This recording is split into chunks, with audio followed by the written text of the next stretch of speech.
제2차 세계대전이 끝난 후 많은 건물, 물건 및 제3제국의 비밀들은 숨겨지거나 묻혀졌거나 단순히 잊혀졌습니다. 시간이 흐르면서 지하 구조물, 숨겨진 실험실, 실험 무기들, 심지어 금과 도난당한 보물로 가득 찬 기차들이 발견되었습니다. 수년간 아돌프 히틀러의 벙커에서 발견된 월터 PPK 권총, 나치 상징이 가득한 헤르만 괴링의 반지, 히틀러의 개인적인 호화 기차 등 개인적인 물건들이 발견되었습니다. 또한 히틀러의 기차는 이동식 본부로 장비가 갖춰졌습니다.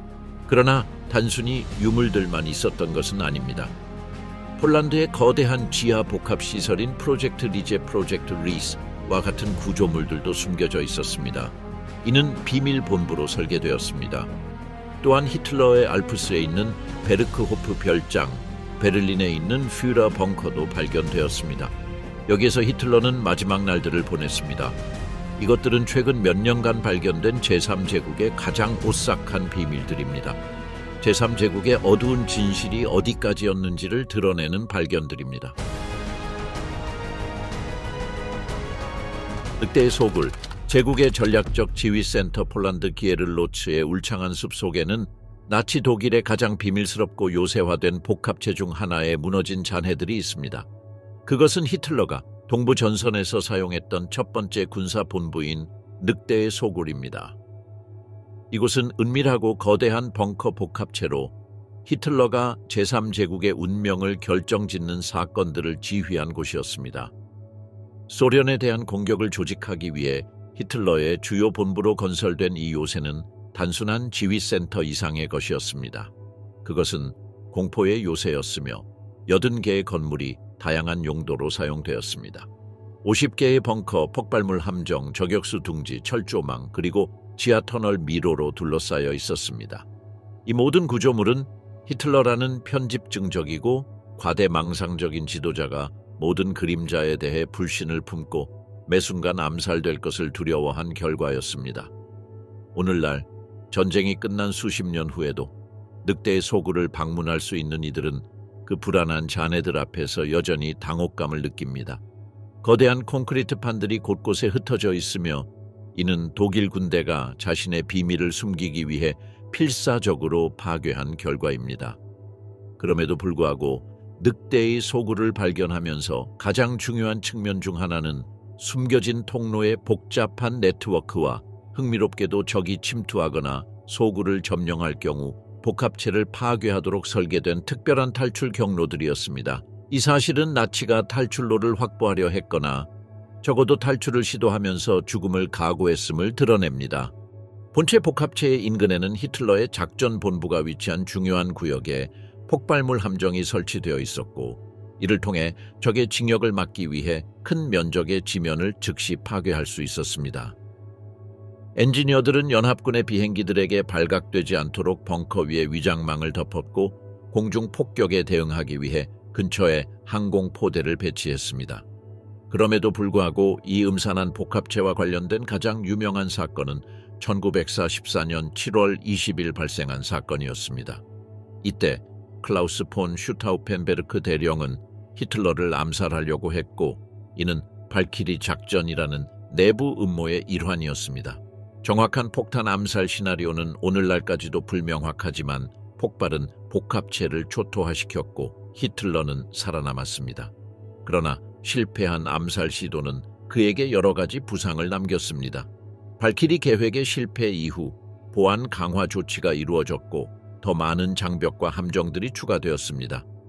그럼에도 불구하고 강력한 방어에도 불구하고 소련군은 1915년 초에 이곳에 도달했고 독일군은 퇴각하면서 수백 개의 폭약을 폭파하여 늑대의 소굴을 폐허로 만들었습니다. 현재 남아있는 것은 거대한 콘크리트 조각들과 몇 개의 무너진 벙커들 뿐입니다. 이들은 방문자들에게 한때 그 벽 안에서 세상을 정복하려 했던 공포와 비밀주의의 시대를 상기시킵니다. 19 프로젝트 데어리제, 결코 빛을 보지 못한 거대한 지하무기 복합체 폴란드의 부엉이, 산맥 깊숙한 곳에는 나치 독일의 가장 신비로운 유적 중 하나가 있습니다. 그것은 1943년과 1945년 사이에 폴란드의 낮은 실레시아 지역에 건설된 것으로 추정되는 광범위한 터널 복합체로 프로젝트 데어 리제 또는 거인으로 알려져 있습니다. 이 지하 네트워크는 지하방을 연결하는 여러 킬로미터에 걸친 통로들로 구성되어 있으며 이는 SS가 주도한 대규모 프로젝트의 일환으로 강제 노동자를 이용하여 진행되었습니다. 일부 역사학자들은 이 계획이 고위 공식들을 위한 안전한 지휘센터를 만들고 심지어 히틀러를 위한 führerbunker 복제본을 동부 전선에서의 지배를 위해 만들려는 것이었다고 믿고 있습니다. 반면 다른 이들은 그것이 고급 무기의 개발이나 자원 저장을 위한 목적이었을 것이라고 주장합니다. 비록 이 프로젝트의 목적은 결코 확정되지 않았고 베를린이 소련에 의해 함락된 후 중단되었지만 역사학자들은 그 규모가 엄청났다고 한 목소리로 말합니다. 여러 강제 수용소에서 이동된 수천 명의 죄수들이 끔찍한 조건에서 강제로 작업하며 바위들을 파고 밀폐된 어둠 속에서 콘크리트를 붓는 일을 했습니다. 특정 구간에서는 강력한 폭격을 견딜 수 있도록 설계된 것처럼 보이는 환기 시스템, 무거운 방탄문, 철도 노선 등이 나타났습니다. 오늘날까지도 이 미완성된 미로는 마치 건설이 중단된 채로 버려진 듯 불안하게 남아 있습니다. 실제로 이 광범위하고 신비로운 네트워크와 관련된 여러 신화들이 있으며 그것들에 대해서는 후에 더 이야기하겠습니다. 현재 프로젝트 데어 리제는 관광 명소로 방문할 수 있으며 그곳의 터널에 들어간 사람들은 그 건축의 음침함을 떠올리며 엄청난 오싹함을 느낍니다. 18. 제국의 마지막 거인들. 무자비한 플락탑. 베를린의 수평선 위로 모놀리틱한 요새처럼 솟아오른 플락탑은 나치 독일의 가장 강력한 방어 구조물 중 하나로 영국 공군의 파괴적인 공습으로부터 민간인을 보호하기 위해 건설된 거대한 고층 벙커였습니다. 전쟁의 마지막 몇 년 동안 건설된 이 거대한 철근 콘크리트 요새는 대공포 배터리를 내장하고 약 10,000명의 민간인에게 피난처를 제공했으며 무기, 기밀 문서, 그리고 헤아릴 수 없이 귀중한 작품들을 보호하는 용도로 사용되기도 했습니다. 베를린이 임박한 파괴를 준비하던 시기, 각 플락탑 복합체는 독립적인 요새처럼 우뚝 서 있었고 레이더 장비, 중화기, 그리고 적의 폭격기를 추적할 수 있는 반사경들로 가득 차 있었습니다. 총합으로 제국은 8개의 대공탑 복합체를 건설했으며 그중 3개는 베를린에, 2개는 함부르크에, 3개는 비엔나에 위치했습니다. 이 요새들은 2가지 유형으로 나뉘었으며 지탑은 직접 전투를 위해 설계되었고 12.8cm 대공포 플락 여러 개를 장착하고 있었습니다. 반면 L탑은 레이더와 원격 조정 장비를 갖추고 있어 방어 전술과 전략을 조직하는 데 사용되었습니다. 각 복합체는 각 유형의 탑을 하나씩 포함하고 있으며 일부는 43m 정도였지만 베를린에 있는 탑들은 70m에 달하기도 했습니다. 전쟁의 마지막 단계에서 이 거대한 벙커들은 박물관과 기록 보관소의 문화재들을 저장하는 중요한 금고가 되었습니다. 치열한 공습에도 불구하고 플락탑의 두꺼운 콘크리트 벽은 연합군의 폭격을 견뎌내며 구조적 손상이 최소화되어 그 건축적 우수성을 입증했습니다. 1945년 소련군이 베를린으로 진격했을 때 이 요새들은 절박한 수비자들의 마지막 피난처가 되었습니다. 오늘날 일부 탑은 마치 전쟁의 잿더미 속에서 남은 파편처럼 부서져 있지만 여전히 제3제국의 군사공학이 얼마나 거대한 규모였는지 상기시켜주고 있습니다. 현재 비엔나에 있는 일부 탑들은 여전히 서 있으며 제3제국의 군사공학이 자랑할 수 있는 거대한 규모를 기억하게 해줍니다. 17. 알타우제 소금 광산. 히틀러의 음산한 호화 작업실 연합군이 제3제국이 점령한 영토에 가까워지자 독일의 고위 공무원들은 약탈된 문화재들을 보호하려고 서둘렀습니다. 숨겨진 금고가 수백 개 존재했지만 가장 크고 눈부신 보물 중 하나는 오스트리아 알타우제에 있는 소금 광산이었습니다. 나치들은 이곳에 수천 점의 그림, 조각, 기타 귀중한 유물을 비밀리에 숨겼습니다. 고위 나치 관계자들은 유럽 전역에서 온 정말로 귀중한 작품들의 이전을 감독하면서 전후 나치 제국의 문화유산으로서 이를 보존하려고 했습니다. 약탈된 작품들 중에는 얀 반 에이크의 명화인 겐트 재단화를 비롯해 카뮤 베르니에, 미켈란젤로 등 여러 명작들이 포함되어 있었습니다. 오늘날 이 작품들은 개별적으로 수십만 유로에서 수백만 유로에 달할 정도로 가치가 있으며 세계에서 가장 중요한 개인 컬렉션의 일부입니다. 그럼에도 불구하고 차가운 미로 같은 광산 내부의 가혹한 조건들은 이 섬세한 유물들의 온전성을 위협했습니다. 습기, 추위, 낙석, 기타 적대적인 조건들이 큰 위험을 초래했기 때문입니다. 이를 방지하기 위해 SS의 고위 공무원들은 강제 노동자들에게 거대한 나무 상자를 만들고 큰 방수포를 감고 보호벽을 세우도록 강요했습니다. 마침내 독일의 패배가 다가오자 나치 고위층은 초토화 전략을 선택하고 작품들이 연합군의 손에 들어가지 않도록 일부 예술 작품들을 파괴하라는 끔찍한 명령을 내렸습니다. 히틀러의 손에 있지 않다면 그 누구의 손에도 들어가선 안 된다고 판단한 것입니다. 다행히도 지역의 광부들이 작은 평화 저항 세력을 조직하여 SS 계획을 비밀리에 방해하는 데 성공했습니다. 그들은 가짜 폭발물을 사용하거나 폭탄을 다른 곳으로 돌려 중요한 지역에서 멀리 폭발하게 했습니다. 그 지역이 연합군의 통제 하에 들어가자 기념물, 예술 및 기록 프로그램은 후에 모뉴먼트맨으로 알려지게 되었으며 알타우제 광산에 숨겨진 보물을 회수하고 문서화하기 위해 시간과의 싸움을 벌였습니다. 프랭클린 디 루즈벨트 대통령이 해당 장소에서의 문화적 대청소를 명령했을 때 이 보물수색 임무는 현대 역사에서 가장 큰 예술 회수 노력 중 하나가 되었습니다. 16. 불가능한 실종. 신비로운 엠버 룸의 행방. 제2차 세계대전은 많은 불안한 미스터리들을 남겼지만 엠버 룸의 실종은 여전히 가장 특별한 사건 중 하나로 남아 있습니다. 어떻게 금과 보물로 가득 찬 방이 사라질 수 있었을까요? 미친 영화의 줄거리처럼 보일 수 있지만 이 일은 실제로 일어났으며 오늘날까지도 역사학자들을 놀라게 하고 있습니다. 원래 이 방은 55평방미터의 화려한 예술작품으로 설계되었으며 벽은 엠버 패널로 덮여 있었고 총 6톤의 고가의 엠버가 사용되었으며 금으로 만든 조각상과 거울, 그 외에도 헤아릴 수 없이 귀중한 보석들이 장식되어 있었습니다.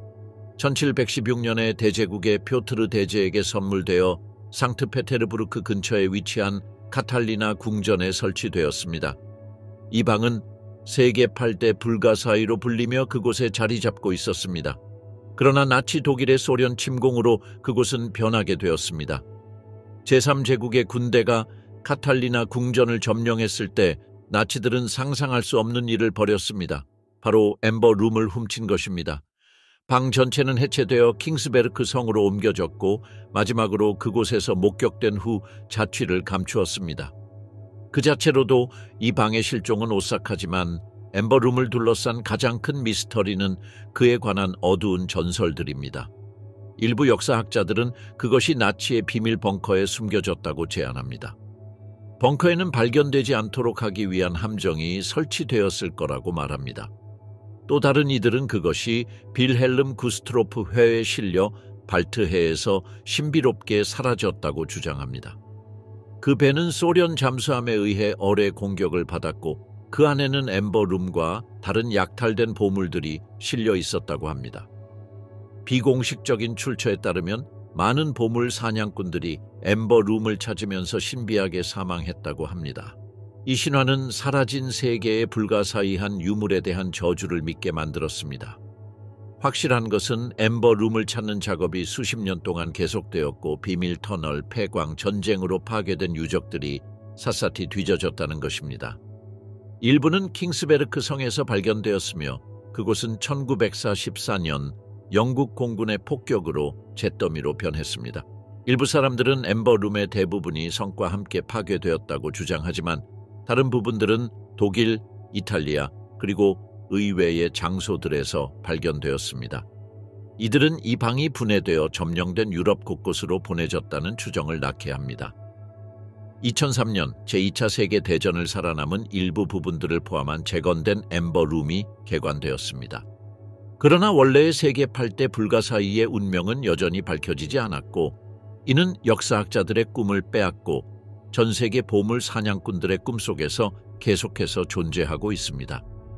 15. 악의 힘.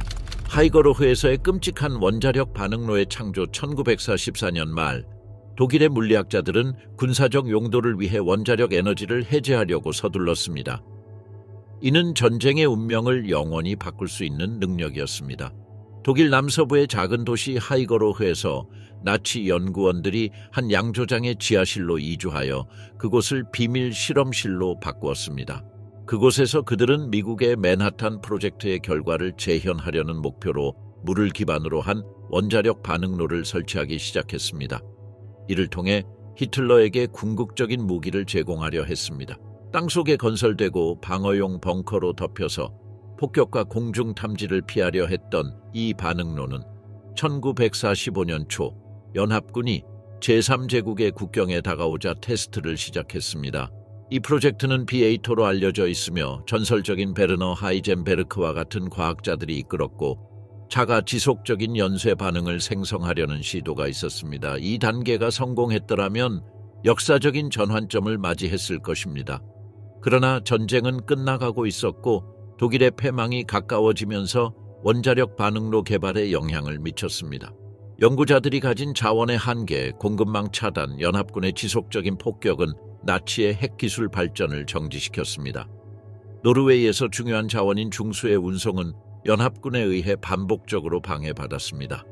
적들이 독일에 가까워지면서 성공은 점점 더 멀어졌고 실험이 계속되는 동안 SS의 지도자들은 여전히 어떤 이점이라도 얻으려는 절박함을 보였습니다.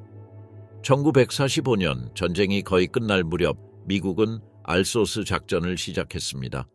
이는 맨하탄 프로젝트의 일환으로 나치의 원자력 연구를 침투하고 회수하여 재조정하려는 노력이었습니다.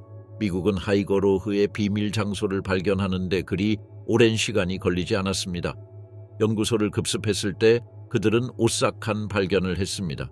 반응로는 거의 완성되었고 여전히 그대로 있었으며 우라늄이 막대에 걸쳐 있는 모습은 나치들이 원자력 에너지를 해제하는 데 매우 가까웠음을 시사하고 있었습니다.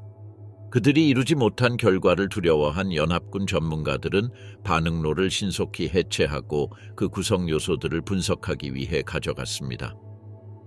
그 후 이 지하 장소는 박물관으로 변모했으며 원래 동굴 안에 반응로의 잔해들이 전시되고 있습니다. 이는 나치의 핵폭탄 가능성이라는 끔찍한 유산을 상기시키는 유물입니다. 14제국의 비밀 보물, 메르커스 광산의 엄청난 보물. 연합군의 침공이 진행됨에 따라 나치 독일의 고위 당국자들은 유럽 점령지에서 수백만 명의 유대인, 집시, 그 외 다른 피해자들로부터 약탈한 금과 외화를 숨기기 위해 서둘렀습니다. 하지만 1945년 4월 미군이 독일 메르커스시에 입성했을 때 그들은 전쟁 중 가장 놀랍고 눈부신 발견 중 하나를 마주하게 되었습니다. 이 지역의 소금 광산 깊숙한 곳에 묻혀있던 엄청난 비밀 보물이었습니다. 군인들은 지하 몇 킬로미터를 내려가면서 세계에서 가장 큰 금 저장소 중 하나를 발견하게 될 줄은 전혀 예상하지 못했습니다. 그래서 그들은 거대한 터널에 쌓여있는 방대한 부대의 자루들을 보고 완전히 놀랐습니다. 처음에는 건축 자재나 탄약일 것이라 생각했지만 더 큰 놀라움은 그들이 본 것들 중에 자루들이 가득 차 있었고 그 자루들은 금괴와 은화로 가득 차 있다는 것이었습니다. 독일 제국은행의 자금과 기타 압수된 자산들의 상당 부분이 이곳으로 옮겨졌고 이는 히틀러가 승리를 거둘 것이라는 가정해 약탈된 재산을 세탁하기 위한 것이었습니다.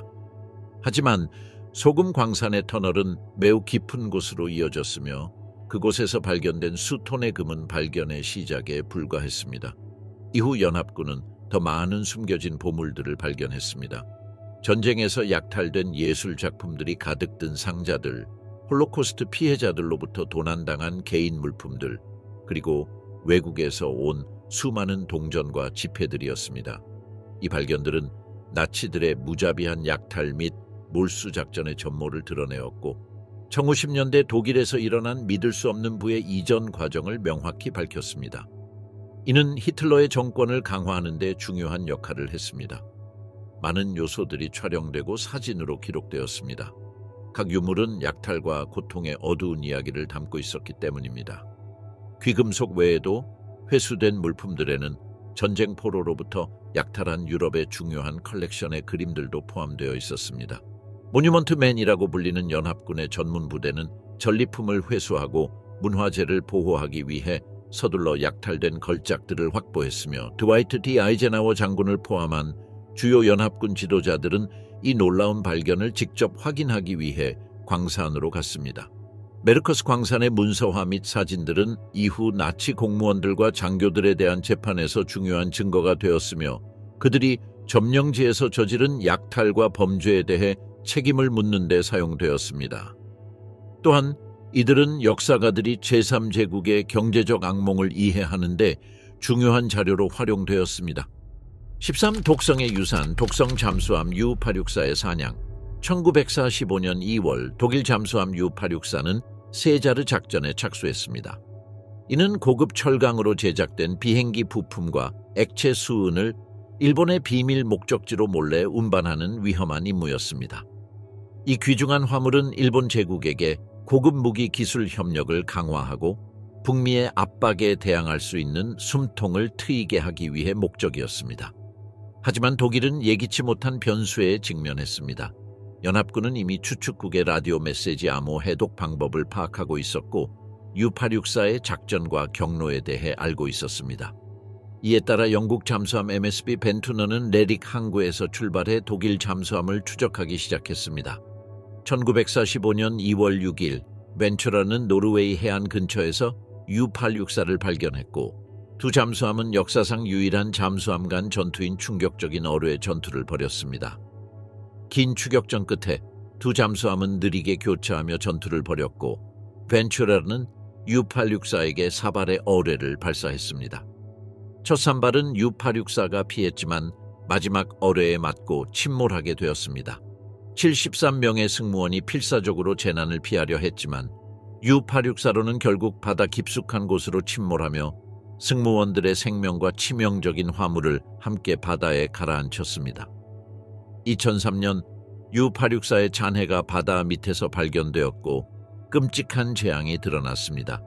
잠수함의 구조가 파손되어 67톤의 독성 수은이 유출되어 주변 약 3만 평방미터의 해양이 오염되었습니다.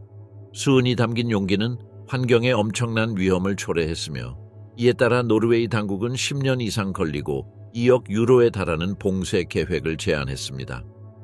U-864의 잔해를 제거하는 것은 수은이 더 넓게 퍼질 위험이 있었기 때문에 매우 위험했으며 잠수함 내부에 어뢰와 지뢰가 활성 상태로 있었기에 노르웨이는 잠수함의 잔해를 10만 톤의 모래와 바위로 덮는 방법을 선택했습니다. 이는 유해 물질의 유출을 줄이는 데 성공했으며 U-864로는 오늘날까지 바닷속 무덤에 묻혀 있으며 환경당국에 의해 철저히 감시되고 있습니다.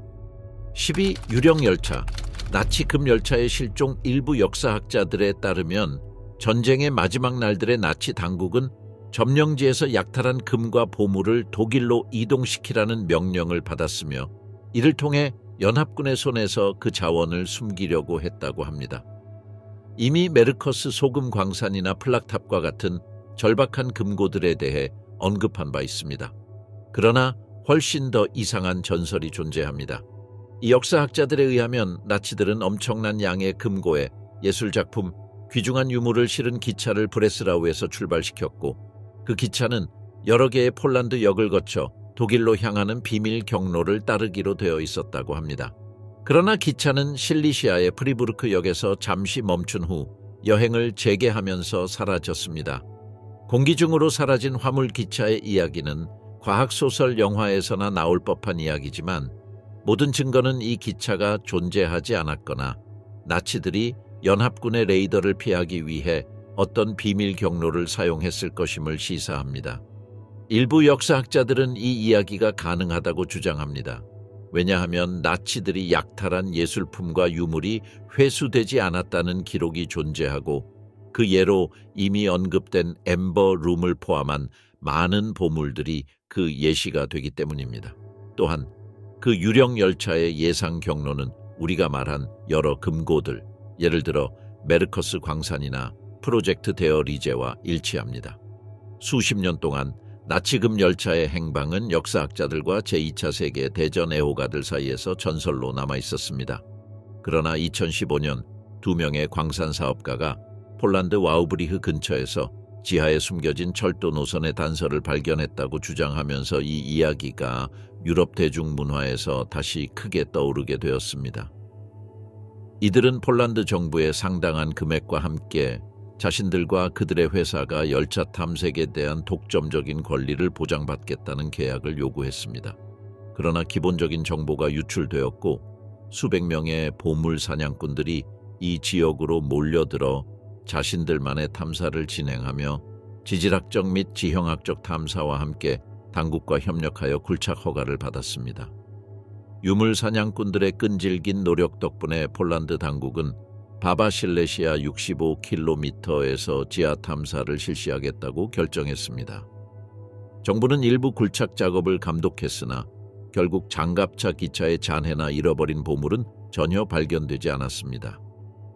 비평가들은 지역 전설이 그 어떤 실질적인 증거 없이 이야기를 증강시켰다고 주장했습니다. 그럼에도 불구하고 이 소문은 여전히 존재하며 종종 더 넓은 터널 복합체와 연결된 음모 이론과 관련이 있습니다. 이는 독일의 정부청사와 동부전선의 여러 지역을 잇는 비밀 철도 통로가 존재한다고 주장하는 것입니다. 11. 충격적인 나치 UFO, 히틀러의 악명 높은 디 글로케 디에 글로케.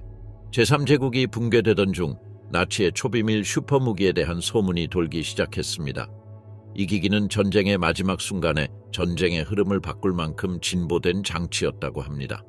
실제로 이 미스터리는 원더바페, wunderwaffe 또는 기적의 무기라 불리는 수십 개의 나치 슈퍼무기와 함께 발견되었습니다. 일부 무기는 실제로 제작되었지만 대부분은 히틀러와 가까운 엔지니어들의 공상적인 아이디어에 지나지 않았습니다. 히틀러는 종종 과학소설에 나올 법한 디자인에 대해 상상하는 경향이 있었습니다. 하지만 그중 하나의 프로젝트는 오늘날까지도 연구자들과 역사학자들을 혼란스럽게 만듭니다. 우리는 바로 디 글로케, 디에 글로케, 즉 종에 대해 이야기하고 있습니다. 이 신비로운 기계는 제2차 세계대전에 가장 오싹하고 논란이 많은 미스터리 중 하나가 되었습니다. 디 글로케는 약 2.7m의 지름과 3.78에서 4.6m의 높이를 가진 단단하고 무거운 금속으로 제작된 장치로 묘사됩니다. 그 형태는 큰 종과 비슷하다고 합니다. 연구자들이 발견한 도면과 보고서에 따르면 이 기계는 2개의 반회전하는 실린더를 가지고 있었으며 이 실린더는 자주색의 수은과 비슷한 물질로 채워졌다고 합니다. 이 금속 액체는 엑세룸 525라는 코드명으로 불렸고 그 존재는 결코 확인되지 않았습니다. 이 액체는 1m 길이의 높은 병에 담겨 있었고 납으로 밀봉되어 있어 그 독성에 대한 의심을 증명했다고 합니다. 이 보고서들에 따르면 디글로케가 작동되었을 때 그 범위는 150에서 200m까지 확장되었으며 그 범위 내에서 동물의 세포 조직의 결정을 형성시키고 혈액이 젤화되어 분리되었으며 식물들은 지방과 비슷한 물질로 분해되었다고 합니다. 이 위험한 장치의 개발 중 원래 이 프로젝트에 참여한 7명의 과학자 중 5명이 이 효과로 인해 사망했다고 전해집니다. 실험은 현재 웬첼랏 광산 근처에 있는 콘크리트 구조물 엘헨게에서 진행된 것으로 보이며 이곳은 프로젝트 라이제, 프로젝트 리스의 주요 복합체인 소콜렛에서 남동쪽으로 약 3km 떨어져 있습니다. 이 장소는 반중력 추진력 실험의 시험장이었을 가능성도 있습니다. 다른 보고서들은 이 기계가 체코 국경 근처의 시설에 있었으며 SS가 이를 보호했다고 전합니다. 대부분의 역사학자들은 디글로케에 관련된 이야기가 단지 소문에 불과하다고 생각합니다. 왜냐하면 전쟁 당시의 공식 문서에는 거의 등장하지 않기 때문입니다.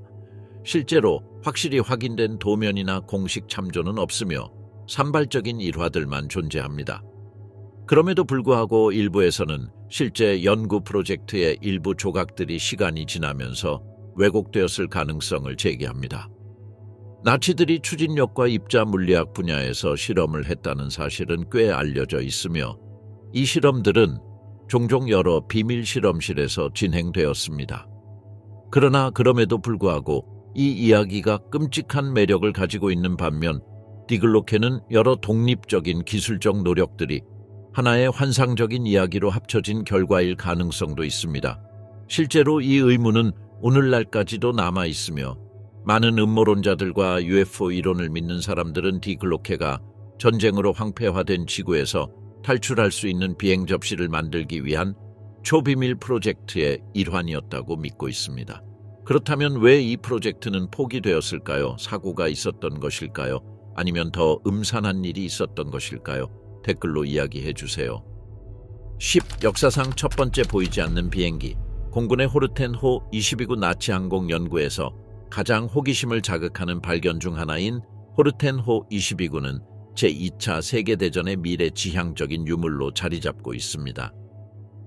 호르텐 형제들이 만든 이 비행기는 날개를 가진 비행체 형태의 제트 엔진을 장착한 비행기로 레이더의 단면적을 줄이는 혁신적인 디자인을 자랑하며 이는 현대의 스텔스 폭격기 개발을 예고하는 듯한 모습을 보였습니다.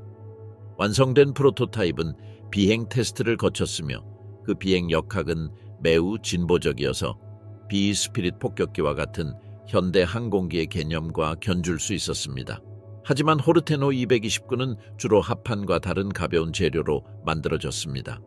호 229의 공기 역학적 형태는 저항을 최소화하고 높은 속도를 낼 수 있도록 설계되었으며 제트 엔진 2개를 활용했습니다. 공군은 이 빠른 전투 폭격기가 동맹국의 항공기를 초과할 수 있는 큰 잠재력을 보았습니다. 호르텐호 229는 단좌 비행기였으며 길이는 7.4m, 날개 길이는 16.8m였습니다. 날개 형태 덕분에 기수의 높이는 2.81m에 불과했으며 조종석은 1m 높이였습니다. 날개 형태의 비행기여서 날개 면적은 50.2제곱미터였습니다. 공백 상태에서 호르텐 HO229의 무게는 4,600kg이었고 여기에 1,700kg의 연료가 추가되어 최대 작전 범위는 1,900km에 달했습니다. 이와 함께 최대 2,000kg의 폭탄을 실을 수 있었으며 이는 공군 지휘관의 기대를 초과한 수치였습니다. 완전히 장착된 상태에서 호르텐호 229의 무게는 8,100kg에 달했습니다. 이 모든 무게는 약 1,000km/h에 근접하는 속도로 비행해야 했습니다. 사실 호르텐 형제들은 이 속도에 도달하지 못했지만 상당히 가까운 수준까지 도달했습니다. 엔진은 2개의 정커스 주모 004 비터보젯 엔진이 장착되어 최대 속도는 960km/h, 순항 속도는 900km/h였으며 비행 고도는 15,000m에 달했습니다. 또한 호르텐호 229는 당시의 전형적인 폭탄 외에도 30mm MK108은 기관총 2개를 장착하고 있었습니다. 이 공중의 운더와페의 첫 시험은 1944년 3월 1일에 진행되었습니다. 테스트는 비교적 성공적이었지만 디자인에서 몇 가지 문제점이 나타나 조종사의 작업을 어렵게 했습니다. 나무 외에도 금속 합금이 사용되어 바람 저항을 최소화하고 레이더 탐지를 피할 수 있도록 했습니다. 1945년 2월 2일에는 HO229의 최종 버전이 시험되었으나 비극적인 일이 발생했습니다. 비행 중 하나의 엔진이 멈추었고 조종사는 기적적인 기동을 통해 자신의 생명과 항공기를 구해야 했습니다. 그럼에도 불구하고 개발은 계속되었습니다. 동맹군이 베를린에 다가가고 있었고 나치들은 구원할 무기를 찾고 있었습니다. 그러나 그 무기는 결코 나타나지 않았습니다. 호르텐호 229는 결코 전투에 나서지 않았습니다. 히틀러의 정권이 먼저 무너졌기 때문입니다. 1945년 동맹군은 호르텐호 229를 발견하여 그것은 종전 후 페이퍼클립 작전의 일환으로 나치들이 개발한 기술과 최고의 엔지니어 및 과학자들을 활용하려는 서방의 노력으로 포획되었습니다. 이 프로토타입은 영국을 거쳐 미국으로 운반되었고 그곳에서 스미소니언 박물관과 노스롭 그룹먼 작업장에서 보관되었습니다. 노스롭 그룹만은 B2 스피리트라는 전략적이고 스텔스성 있는 폭격기를 제작한 회사로 이 폭격기는 호르텐호 229의 본질을 포착하는 데 성공했습니다.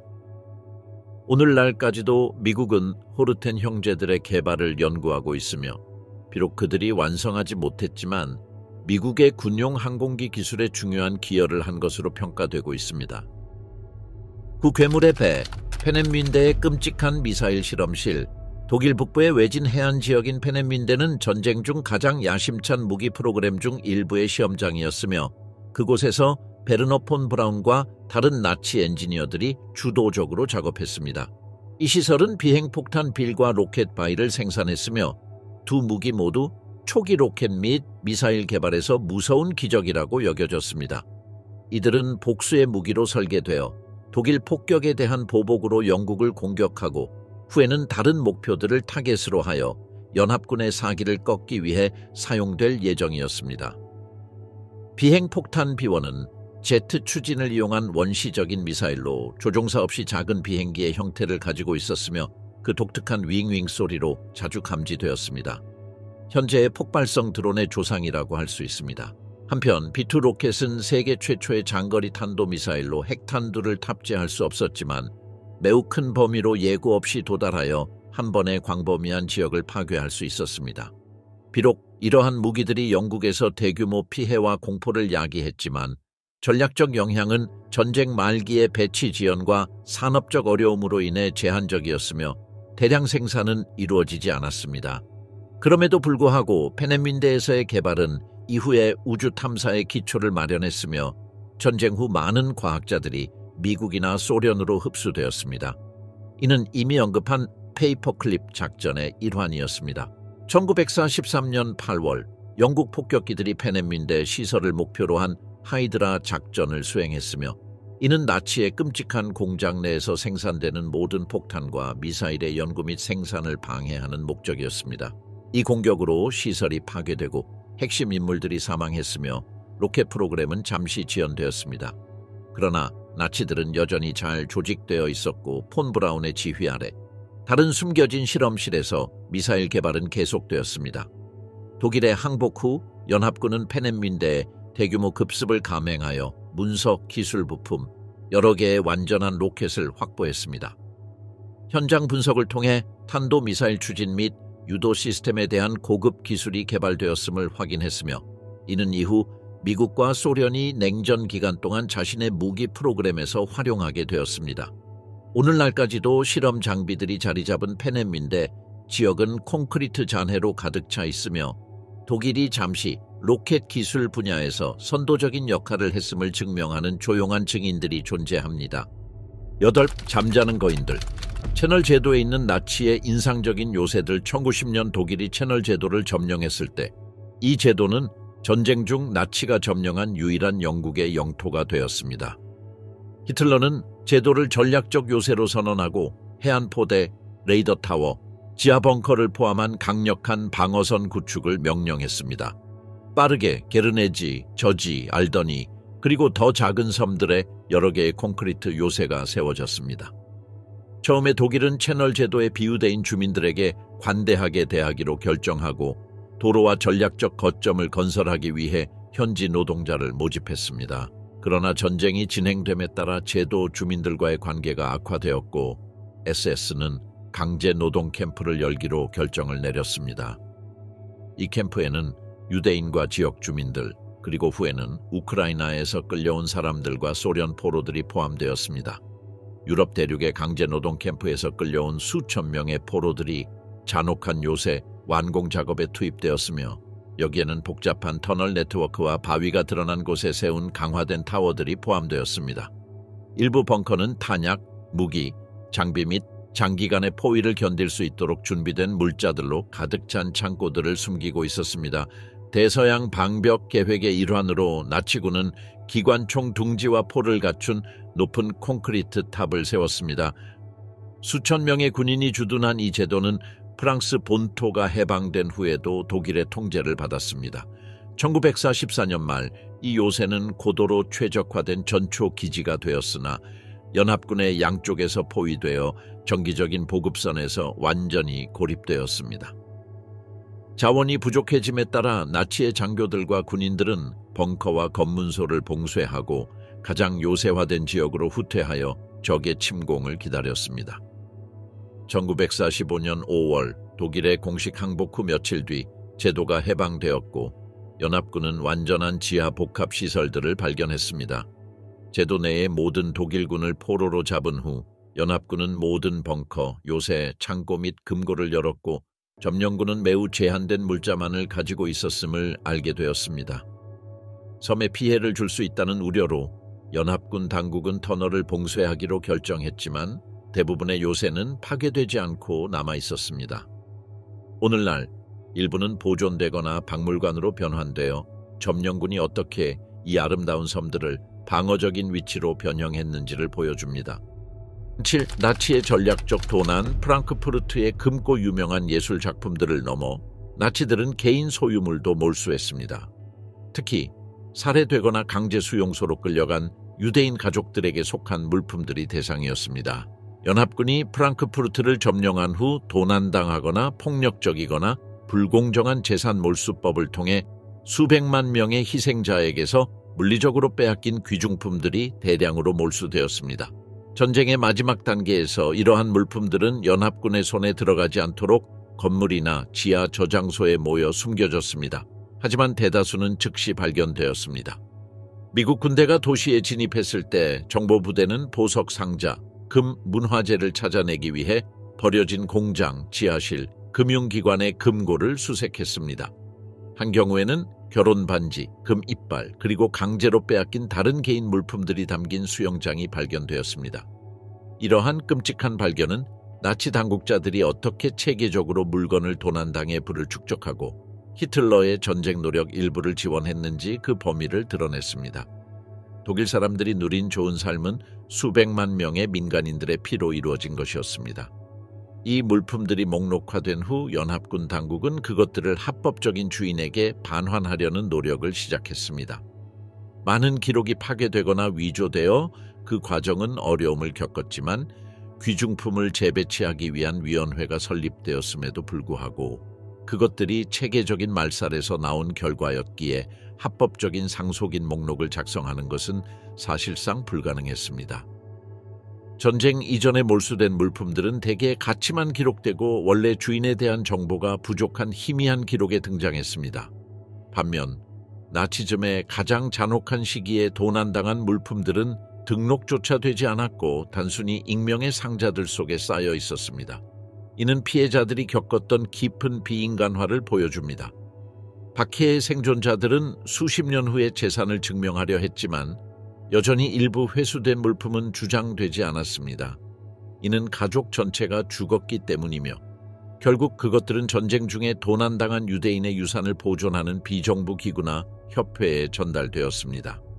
6. 독수리의 둥지. 나치즘의 가장 높은 요새 바이엘은 알프스에 위치한 건물은 독수리의 둥지로 알려져 있으며 작은 저택과 요새가 결합된 형태로 히틀러의 50번째 생일을 맞아 선물로 지어진 건축물입니다. 베르히테스가덴 위의 산 정상에 위치한 이 구조물은 공식적으로 켈슈타인 하우스, 켈슈타인 하우스라고 불리며 나치 지도자들의 은퇴와 만남의 장소로 사용되었습니다. 높은 고도 덕분에 석재 터널을 지나 멋진 청동 엘리베이터로 이어지는 복잡한 도로가 건설되었습니다. 이 엘리베이터는 베네치아 거울과 녹색 가죽으로 장식되어 있으며 134m를 올라 건물로 직접 연결되었습니다. 제2차 세계대전의 마지막 전투에서 연합군은 독일 남부로 진격하며 이 지역이 마지막 저항의 거점이 될 것이라 예상했습니다. 그럼에도 불구하고 독수리의 둥지는 큰 어려움 없이 점령되었습니다. 오버잘츠베르크 주변에서는 폭격을 받은 빌라와 벙커들이 발견되었고 그곳에서 개인 문서, 선전자료, 그리고 일부 약탈된 물품들이 발견되었습니다. 군인들은 화려하게 장식된 방들을 탐험하며 나치 정권이 무너져가고 있는 상황에서도 중요한 인물들이 어떻게 상대적으로 편안하게 휴식을 취했는지 발견했습니다. 그 후 몇 년 동안 이 건물은 처음에는 미군에 의해 사용되어 다양한 부서들이 이곳에 사무실을 설치했고 그 후 독일 정부에 반환되었습니다. 오늘날 독수리의 둥지는 관광 명소로 사용되며 알프스 계곡을 가로지르는 파노라마 뷰를 감상할 수 있습니다. 이 뷰는 히틀러가 그의 휴양지로 향할 때 사용했던 역사적인 엘리베이터를 통해 접근할 수 있습니다. 5. 산맥의 중심에서 하르츠 산지의 비밀 보급품 전쟁의 마지막 단계에서 독일은 동쪽에서 붉은 물결처럼 밀려오는 소련의 징역에 의해 궁지에 몰렸고 나치의 모든 무기 시설들은 동부 전선에서 파괴되었습니다. 그래서 나치 군사 지도부는 생산 시설을 지하로 옮기는 것이 필요하다고 판단하고 공습으로부터 시설을 보호하기 위해 방어를 강화했습니다. 이러한 사이트 중 하나는 하르츠 산지에서 발생했으며 수천 명의 포로들이 지하 강제 노동 캠프에서 마지막 날들을 보냈고 그곳에서 그들은 터널을 파서 무기 제조 공장으로 개조했습니다. 철도 노선은 이 숨겨진 복합 단지 깊숙한 곳까지 뻗어나가 원자재를 비밀스럽게 운반할 수 있었습니다. 그러나 기차는 항상 수요를 충족시킬 수 없었고 전쟁이 끝날 무렵 나치군은 노동자들에게 산을 넘으면서 원자재를 낙태실어 운반하게 했습니다. 이 공장들은 총기, 탱크 부품, 탄약을 생산하며 외부의 눈을 피하여 운영되었습니다. 또한 베르너 폰 브라운이 이곳에서 빌과비아의 미사일 생산을 확장할 계획을 세웠다는 증거가 발견되었지만 실제로 발견된 것은 설계도뿐이었습니다. 1945년 4월 미군이 도착했을 때 그들은 지하 작업장을 통째로 점령했습니다. 버려진 기계, 반쯤 조립된 무기, 그리고 탄약이 복도를 가득 채웠습니다. 조사자들은 강력한 공습이 이 지하 공장으로 이전하게 만들었으며 여기서의 환기, 조명 및 노동자들의 숙소는 종종 임시 방편적이었다고 결론지었습니다.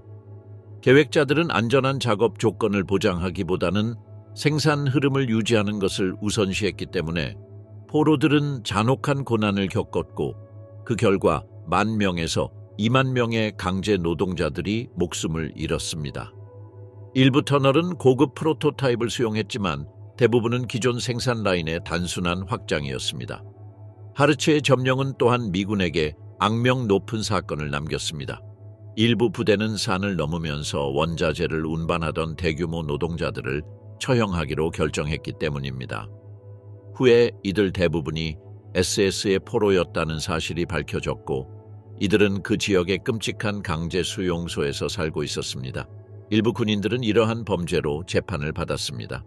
수년 동안 지역 정부는 폭탄과 위험한 화학 물질의 잔해를 발견했으며 여러 번 이 지역을 수색하여 숨겨진 지뢰와 다른 민간인들의 생명을 위협하는 위험 요소들을 찾아야 했습니다. 오늘날 하르츠 산지의 터널들은 구조적 불안정성과 폭발하지 않은 발광 장치들이 존재하는 위험을 여전히 내포하고 있습니다.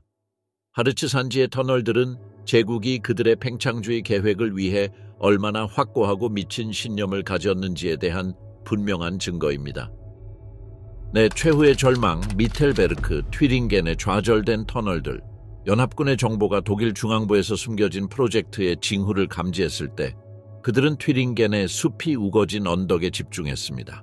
보고서에는 밝혀지지 않은 목적을 위해 건설된 광범위한 터널과 방들의 시스템이 포함되어 있다고 나와 있었습니다. 연합군은 그들이 미텔베르크의 존재를 감시하고 있다는 사실을 전혀 예상하지 못했으며 이는 베를린 외에서 히틀러와 나치 고위 인사들의 마지막 절망적인 피난처로 여겨졌습니다. 오늘날 미텔베르크로 알려져 있는 이 거대한 지하 복합 단지는 여러 개의 암호명으로 불리는 다양한 시설들로 구성되어 있었으며 이는 요나스타르와 같은 도시 근처에서 파기 시작되어 복잡한 터널 네트워크를 통해 연결되었습니다. 대부분의 작업은 강제로 노동을 하는 포로들에 의해 이루어졌으며 이들은 SS 장교들의 생각 속에서 명령, 행정사무소, 자원 저장소로 변할 안반을 파고 있었습니다. 일부 경우 더 완전한 구조물들은 고도의 정교함을 보여주었습니다. 이들은 밀폐된 사다리통을 통해 지표면에 접근할 수 있었고 복잡한 환기 시스템을 갖추었으며 심지어 방사선과 폭탄에 대비한 방호벽을 갖추고 있었습니다. 이로 인해 여러 역사학자들은 미텔베르크의 특정 지역에서 핵 또는 미사일 연구가 진행되었을 가능성을 제기했지만 이 가설을 뒷받침할 수 있는 물리적 증거는 결코 발견되지 않았습니다. 1945년에 도달한 미국과 소련의 군대는 이 지역들을 대규모로 조사했으며 모든 구석을 철저히 점검했습니다. 그들이 발견한 것은 미완성된 복도, 부분적으로 설치된 구조물, 환기구, 그리고 가끔씩 발견된 중장비들이었습니다. 미래 계획에 관한 문서화는 부족했고 포로로 잡힌 독일 장교들은 애매하거나 상반된 진술을 제공했습니다. 점령군이 터널에서 모든 귀중품을 추출한 후 미텔베르크로의 접근은 제한되었습니다. 결국 대부분은 미완성 상태였고 붕괴의 위험이 상존하고 있었습니다. 그 후 수십 년 동안 역사학자들과 지역 탐험자들이 다시 이 지하 네트워크를 방문했고 건설 자재의 잔해와 구조도들을 발견했습니다. 일부 터널 입구는 붕괴되었고 다른 입구들은 당국에 의해 봉쇄되었습니다. 실제로 이 방대한 지하 복합단지의 최종 목표는 역사학자들과 연구자들 사이에서 여전히 논란의 대상이 되고 있습니다. 그들의 구조와 전략적 위치는 후에르르 분커와 유사한 본부를 세우거나 하르츠 산지에서처럼 무기를 생산하는 데 사용될 가능성을 시사하고 있습니다. 그러나 이 강화된 터널에 자원을 투입한 것은 결국 패배를 막기 전에 전면적인 가동에 이르지 못한 은신처를 만들기 위해 수천 명의 노동자들을 동원한 나치 정권의 절망을 나타냅니다. 3. 미텔베르크의 확장. 미텔바우도라의 악명 높은 무기 공장 하르츠 지역에 위치한 미텔바우도라는 무기 생산을 비밀리에 진행하기 위해 특별히 설계된 악명 높은 강제 수용소 복합 단지였습니다. 잔인한 막사와 가스실 아래에는 미텔베르크와 연결되는 중간 터널 네트워크가 존재했지만 그와 달리 미텔바우도라는 B2 로켓 공장이 설치되어 있었고 유대인들이 비인간적인 노동 조건에서 노동력으로 동원되었습니다. 근무 시간은 길었고 식사는 극히 부족했으며 의료 지원은 전혀 없었습니다. 위험한 화학 물질과 중장비를 다뤄야 했기 때문에 지하 묘지처럼 가득 찬 먼지와 치명적인 증기로 인해 구금된 이들에게 치명적인 위험이 있었습니다.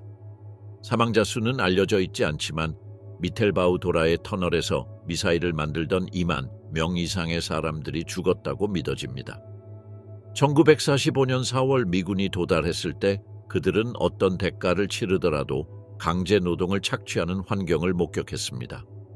부분적으로 조립된 로켓 시험대와 기술 도면이 동굴처럼 긴 복도를 가득 메웠습니다.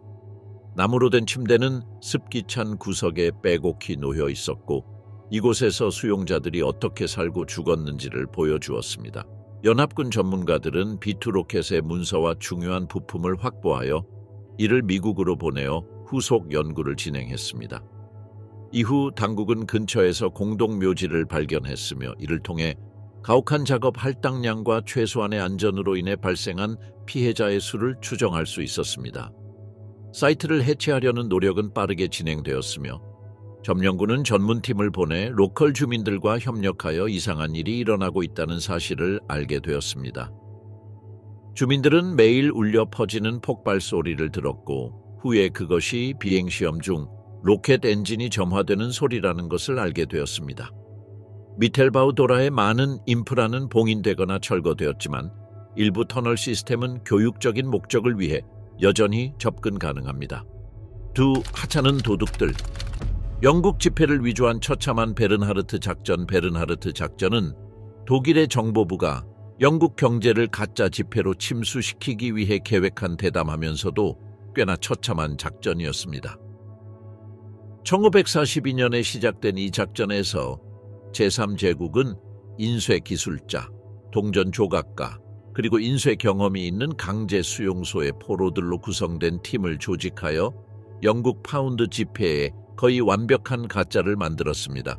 이 가짜 지폐는 영국 통화를 평가절하시키고 그 나라의 금융 안정을 방해하는 것을 목표로 했습니다. 작전은 여러 차례 장소를 옮겨 다녔고 결국 베를린 외곽에 위치한 사크센하우젠 강제 수용소에 정착했습니다. 철저한 비밀 속에서 포로들은 특수 인쇄판과 고품질의 종이, 잉크를 사용하여 가짜 지폐 수천 장을 밤낮으로 만들어냈습니다. 놀라운 점은 최종 결과물이 믿을 수 없을 정도로 진짜처럼 보여 많은 지폐들이 성공적으로 유통되었다는 사실입니다. 이는 나치를 더욱 이 계획에 몰두하게 만들었고 1945년까지는 수백만 파운드에 달하는 가짜 화폐가 인쇄되었습니다. 연합군이 사크센하우젠을 해방시켰을 때 SS 직원들은 인쇄 기계를 숨기거나 파괴하려 했습니다. 일부 가짜 지폐는 외딴 호수에 버려졌거나 다른 장소로 옮겨졌습니다. 독일에서 스위스로 4억 파운드의 가짜 화폐가 송환되었는데 당시로서는 엄청난 금액이었습니다. 전쟁 후 조사자들은 가짜 지폐, 인쇄판, 심지어 행정 기록이 숨겨진 장소들을 발견했으며 이 기록들은 생산 세부 사항과 계획의 회계 내역을 문서화한 것으로 비공식적인 화폐 주조소처럼 관리되고 있었습니다. 이 증거 덕분에 연합군은 독일이 전통적인 전쟁 외에도 금융적인 방해 공작을 시도했다는 사실을 폭로할 수 있었습니다. 오스트리아 호수와 버려진 트럭에서 발견된 지폐들은 강제노동과 수공예적 교묘함이 결합된 사업의 실체를 보여주는 확실한 증거였습니다. 베르나르트 작전은 역사상 가장 기괴한 군사 계획 중 하나로 기록되었지만 그 성공 여부는 오늘날까지 논란이 되고 있습니다. 1. 베를린의 피러벙커. 히틀러의 마지막 거처. 제2차 세계대전 중 나치 독일의 가장 오싹한 비밀 중 하나는 베를린의 폐허 아래에 위치한 피러벙커로 히틀러와 그의 가까운 측근들이 마지막 시간을 보낸 지하 피난처입니다. 나치 최고 지도부의 의뢰로 호우티프 AG 회사에 의해 건설된 이 28개의 방을 갖춘 지하 복합 단지는 히틀러와 몇 명의 신뢰할 수 있는 측근들이 짧은 시간 동안 머물도록 설계되었으며 실제 거주지라기보다는 공습을 피하기 위한 대피소였습니다. 건설은 건축가 칼 피펜브루크의 지도 아래 빠르게 진행되었으며 수백 명의 노동자들이 밤낮으로 3개의 8시간 교대로 작업하여 몇 달 만에 작업을 완료했습니다. 1936년부터 1944년까지 이 구조물은 상층과 구 라이크스탁, 독일 총리실을 강화된 통로로 연결하는 형태로 단계적으로 완성되었습니다. 1945년 초 소련의 포병이 도시를 공격하는 동안 나치 고위 인사들은 이 좁은 콘크리트 방으로 후퇴했습니다.